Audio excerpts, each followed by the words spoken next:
Untuk materi yang ketiga, yakni algae atau mikroalgae, fungi, dan protozoa.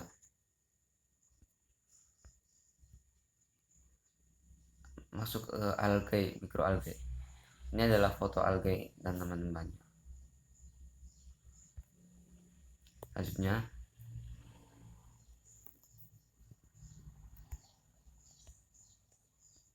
algae merupakan produsen primer dalam ekosistem akuatik, danau, kolam, rawa, waduk, sungai, dan tambang. Ada yang bersifat uniseluler, filamen, kolonial, dan berkembang biak secara aseksual. Ada yang bersifat planktonik, bentik, maupun barifiton. Algae digolongkan menjadi 5 divisio, yaitu Cyanophyta, Chlorophyta, Chrysophyta, Primophyta, dan Euglonophyta. Digolongkan dalam 5 divisio karena ada tidaknya flagel dan bagaimana struktur dari flagel tersebut. Ada tidaknya cairan makanan dan bagaimana strukturnya. Adanya macam pigmen dalam sel dan bagaimana strukturnya. Adanya macam dinding sel dan bagaimana strukturnya. Selanjutnya, alga mempunyai fungsi antara lain sebagai pakan ikan. Untuk sebagai pakan ikan, ada jenis Oscillatoria, Mastot, Merismopedia, Spirulina, dan teman-temannya. Lanjut, untuk yang fungsi kedua yaitu jenis mikroalgae yang merugikan biota air. Ternyata algae itu juga ada yang merugikan. Contohnya Microcystis, Trichodesmium, Gomptosperdia, dan teman-temannya. Lalu algae biasanya difungsikan sebagai bioindikator pencemaran perairan, seperti status tercemar sangat berat dengan adanya algae Cyclotella bodanica, Cynedra acus, dan teman-temannya. Lalu ada tercemar berat Oscillatoria formosa Lycia palea. Lalu ada tercemar agak berat, contohnya alganya yaitu Asterionella formosa Spirogyra crassa, dan ini sangat panjang namanya. Lalu ada yang statusnya itu tercemar ringan, contohnya alga yang menandakan tercemar ringan itu Oscillatoria putrida spirulina generi. Lanjut yaitu fungi. Ini adalah gambar fungi atau jamur.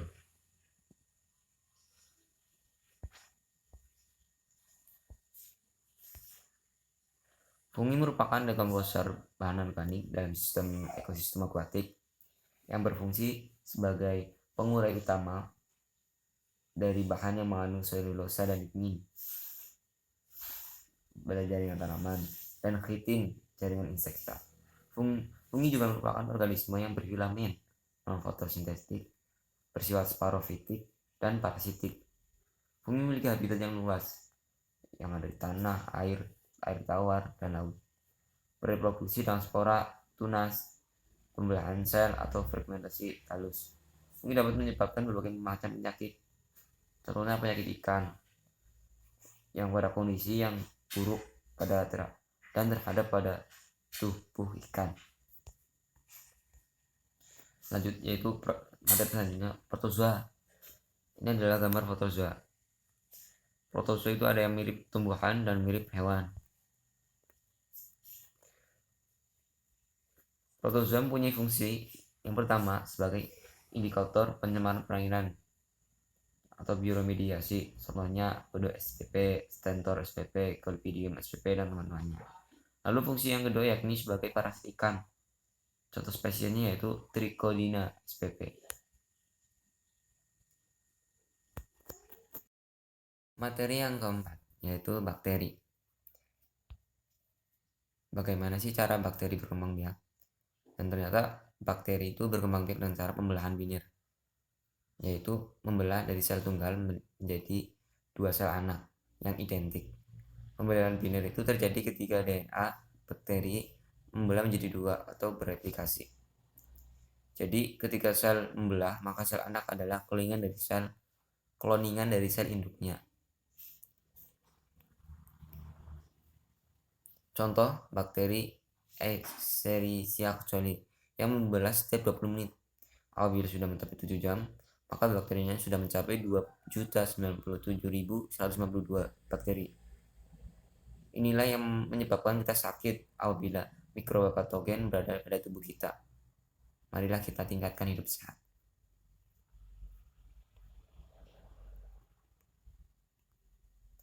Bakteri merupakan prokariot atau tidak mempunyai inti sejati karena tidak adanya membrana inti. Inti sel hanya merupakan daerah di dalam sitoplasma dengan ketebalan yang berbeda-beda. Ukuran bakteri yaitu berdiameter 500 sampai 700 nanometer dan panjangnya 1000 sampai 6000 nanometer. Bersifat uniseluler atau satu sel. Dinding sel tegar memperbanyak diri dengan pembelahan biner dan beberapa bakteri mampu bergerak dengan bantuan flagel. Selanjutnya ada bentuk-bentuk dan susunan bakteri. Pertama ada kokus lobulat seperti bola. Kalau bergerombol seperti anggur contohnya Staphylococcus aureus. Kalau berderet seperti rantai itu berdua-dua seperti biji kopi. Ada dua-dua seperti lancet contohnya Diplococcus pneumoniae. Ada yang basil atau berbentuk batang contohnya soliter. Salmonella typhi. Terus ada yang berderet, terus ada yang basil tahan asam contohnya Mycobacterium tuberculosis. Terus ada yang batang bengkok contohnya Vibrio chloriae. Lalu Spirochaeta sangat kecil, lentur dan berbentuk spiral. Masuki ultrastruktur bakteri. Pertama ada bakteri bersifat prokariotik. Kromosom yang mengandung bahan genetik terdapat di dalam sitoplasma. Demikian juga ribosom, tempat pembentukan protein, dan granula untuk penyimpannya. Lalu ada mesosom, satu lipatan ke dalam dari membran luar, tempat respirasi analog dengan mitokondria. Lanjut ada pili atau fimbriae. Berbentuk tonjolan-tonjolan mirip rambut yang digunakan untuk alat perlekatan, alat pertukaran bahan genetik pada proses konjugasi. Apa sih itu konjugasi? Yaitu merupakan perpindahan bahan genetik atau plasmid dari satu sel bakteri ke sel bakteri yang lain melalui pili.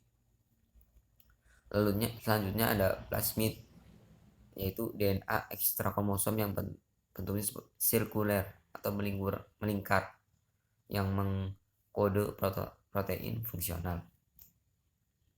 Lalu ada dinding sel yaitu penunjang dan pelindung bagian isi. Lalu ada kapsul mukosa terdiri dari polisakarida. Tapi tidak semua bakteri memiliki polisakarida. Contohnya yang berkapsul yaitu Klebsiella. Lalu ada flagella.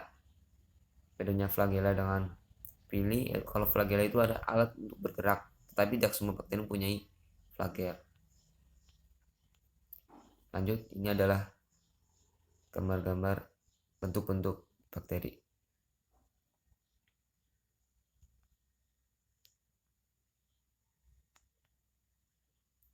Ada kokus, ada spiral, ada batang.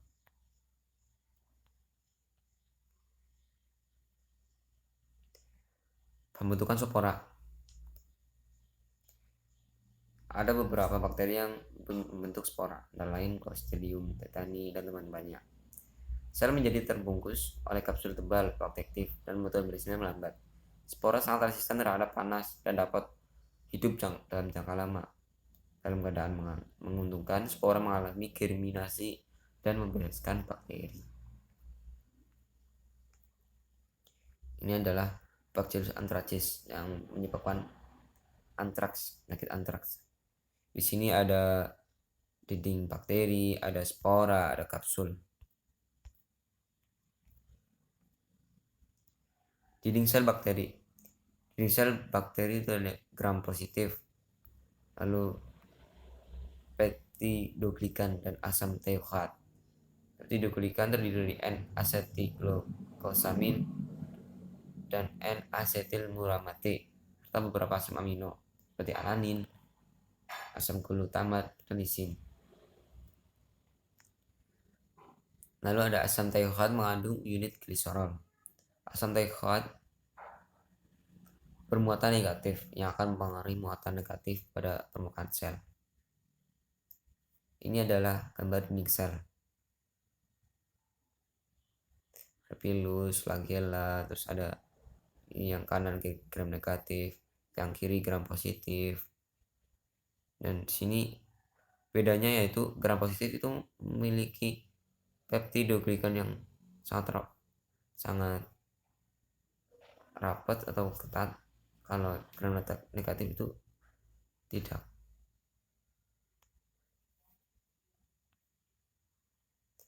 Ini adalah dinding sel bakteri gram positif.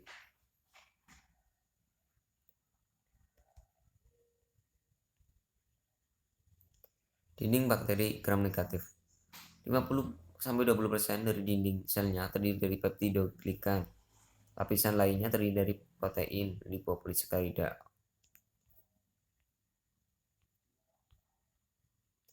Pewarnaan gram atau pembuatan smil.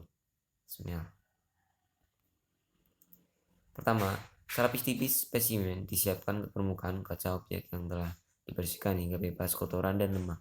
Sediaan ini disebut smil.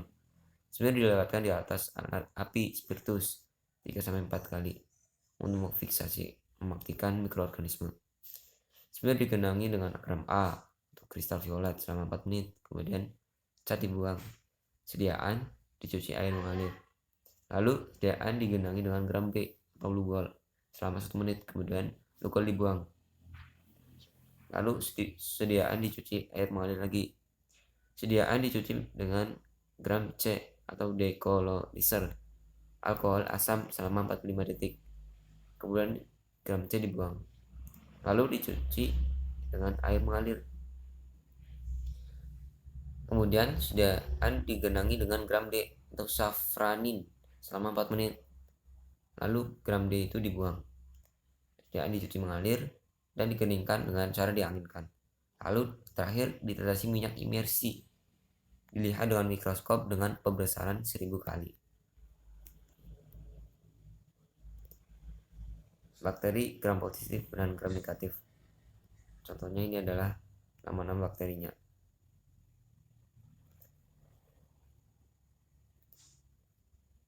Oke. Lalu reaksi pewarnaan gram. Dalam keadaan alami, bakteri tidak berwarna.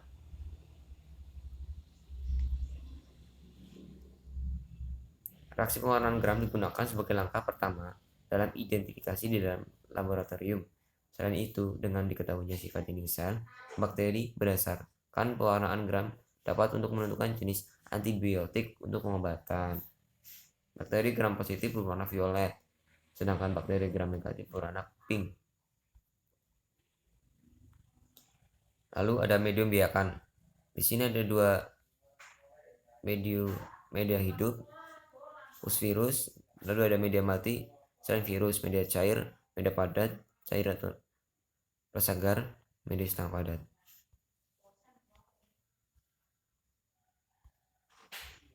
Ini adalah pengertian pertumbuhan. Ini adalah pengertian pertumbuhannya. Lalu di sini ada faktor-faktor yang mempengaruhi pertumbuhan, seperti tersedianya nutrien, tersedianya pH air, pH, suhu, tersedianya oksigen, adanya zat penghambat, terus ada zat organik yang lain. Ini adalah faktor-faktornya dan mengapa tuh bakteri membutuhkan nutrien. Terus ini ada penjelas dari air, pH,